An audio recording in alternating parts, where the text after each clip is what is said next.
Is traveling with EF Ultimate Break worth it? For those of you who don't know me, my name is Ilara Maya and I am a travel enthusiast and an EF Ultimate Break ambassador. And today I will be going over the pros and cons of traveling with a travel company like EF Ultimate Break versus traveling and booking something completely on your own. So first, let's get started with the pros of booking your trip with EF Ultimate Break. For starters, they plan everything for you. Then all you have to do is show up to the airport and then they will take it from there. Next, it's group travel. So it's a great option for people who are looking to travel with a group and make new friends. There's also the matter of safety.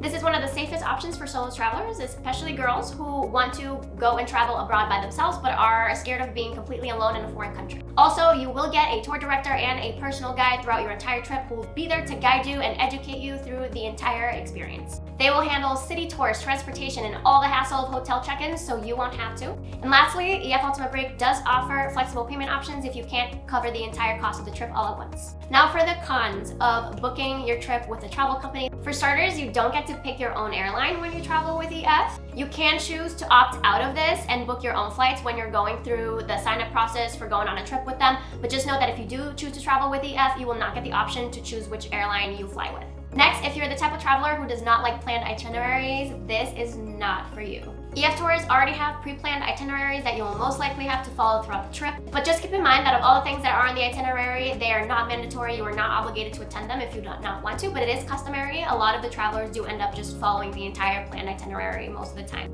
Lastly, the age limit. That is a big con for a lot of people, especially if you or your travel companions are not within the allowed age range, which is from 18 to 35. So it's definitely not geared towards families, especially families with children. All right, so now that you know the pros and cons of traveling with EF Ultimate Break, now it's time to go over traveling and booking on your own. For starters, this is a better option if you're on a really tight budget. This way, you can go ahead and choose to stay at any accommodation type that you like, such as a hostel, Airbnb, or any other budget accommodation type. Also, you will have more flexibility in your schedule because you won't have to follow any planned itinerary that was already done for you. Like if you're in London and all of a sudden you decide that you just want to hop on a train to Paris, you can go ahead and do that because you don't have to answer to anybody but yourself. And lastly, this might be a better option for families, including kids, because anybody of any age can join you on your trip.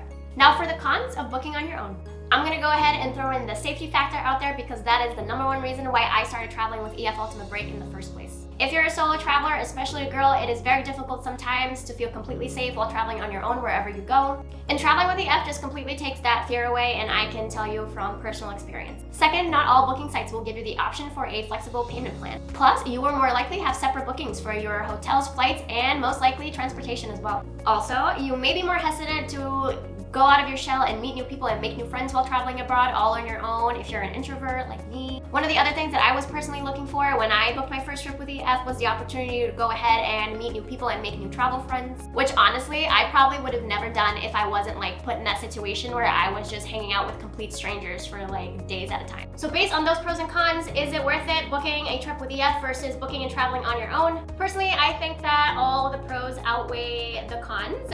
I like that I don't have to plan anything or worry about anything, and they literally just take care of you the entire time as soon as you step into your airport. If you are looking to book a group travel trip with a company such as EF Ultimate Break, I highly recommend that you do it, and I guarantee that you're gonna have such an amazing time. So make sure to stay tuned and watch the second part of this analysis. This is when I will be going over the side-by-side price comparison of booking one of EF's most popular trips versus booking the exact same trip all on your own. So thank you guys so much for watching this video. I appreciate it from the bottom of my heart, and I cannot wait to see you on the next one.